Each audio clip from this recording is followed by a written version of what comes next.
Hello అందరికీ, నేను మీరా కార్తిక్. ఈరోజు మామిడికాయతో సర్బత్ పేస్ట్, సర్బత్ పౌడర్ ఎలా తయారు చేసుకోవాలో చూపిస్తాను. నా గొంతు కొద్దిగా చెడిపోవడం వల్ల ఈ వీడియో అనేది లేట్గా అప్లోడ్ చేస్తున్నానండి. దీనికోసం 4 మామిడికాయలను తీసుకొని దాని తొక్కను తీసేసి ఈ 4 మామిడికాయల్ని చిన్న చిన్న ముక్కల్లాగా కట్ చేసి పెట్టుకున్నానండి.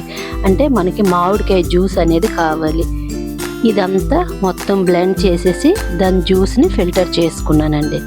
ఈ ఫిల్టర్ చేసేసాక పైన వస్తుంది కదండి ఈ తురుమంతని, ఇదంతా పడేయాల్సిన అవసరం లేదు. ఈ మామిడికాయ టెంకలు, ఈ పైన వచ్చిన ఈ తురుము అంతా చక్కగా చారులో కానీ పప్పులో కానీ వాడుకోండి. చాలా చాలా టేస్టీగా ఉంటుంది. ఇప్పుడు మనకి కిందన ఫిల్టర్ అయిన ఈ మామిడికాయ జ్యూస్ 1 కప్పు అయిందండి.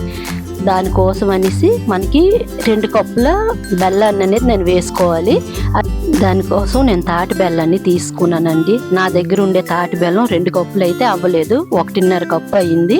మిగిలిన 1/2 కప్పు కొండ బెల్లం, పాకం బెల్లం ఉంటుంది కదా, ఆ బెల్లాన్ని అయితే వేసుకున్నాను. అంటే మొత్తం బెల్లంతో ఇది ప్రిపేర్ చేయాలి అని.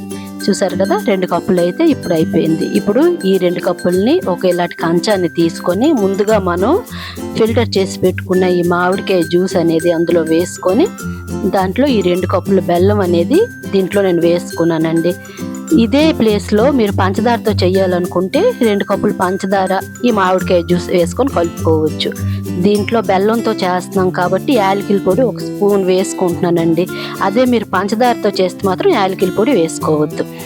ఇలాగా ఇప్పుడు ఎండలో పెట్టుకున్నానండి. ఫస్ట్ డే చూసారా, ఇలా పెట్టుకునేసరికి బెల్లం ముక్కలంతా కరిగిపోయి పాకంలా అయిపోయింది. అలాగే 2వ రోజు, 3వ రోజు చూడండి, అది అలాగా చిక్కబడిపోయి పాకంలా వచ్చింది. అలాగే ఇంకొక 10 రోజులు ఫ్యాన్ దగ్గర పెట్టుకున్నానండి. అప్పుడు ఇలా తయారయ్యింది చూడండి.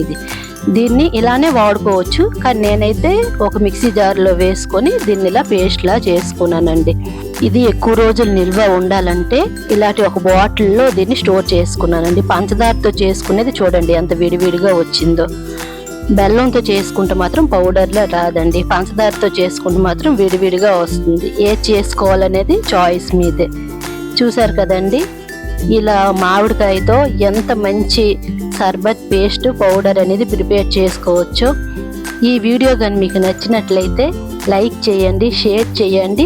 Subscribe to Karthik creations.